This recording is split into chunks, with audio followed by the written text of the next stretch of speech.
Today we're doing what's called an Alpine Glow.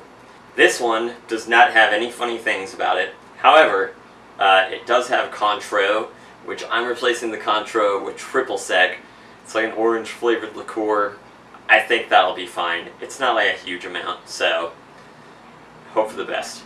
So start off with 1 part Cointreau, triple sec in this case. We're cheap. We don't want to get new liquor. I have too much liquor. 2 parts lemon juice.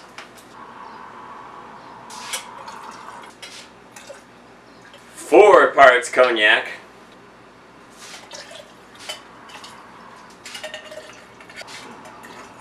4 parts gold label rum. Running into this situation where we're running out of our typical booze. So hopefully we'll have enough.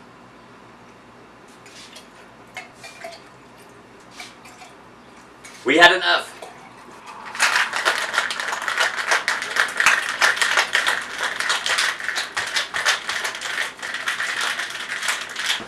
I am a monster.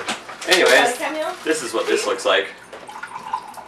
It looks just very typical dark drink. Should be delightful. But we're not done. You had 1 to 2 dashes of Grenadine, 2 each drink. So, whoa. Bonk. That was kind of a lot. Now it's bright pink. It looks like a sunset. It's a beautiful sunset.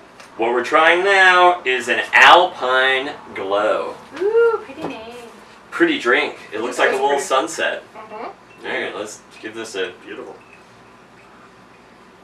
I love this one. Oh, my ice is forming a paw. Totally. Do you see the paw? Yes. Man, that one's good. Highly recommend this one, actually. Delicious. Yeah. Super smooth, well balanced. Definitely better than other ones we've done that are not good. That are not balanced. This definitely gets the Neil stamp of approval. Yeah, it's gone. Yep. See? That could happen. I guess either they way. all do. Yeah, that's true. Yep. Anywho, try this one. Like and subscribe. Do the things. Hello. Clickety click click click. Yep. Click. Stuff and things.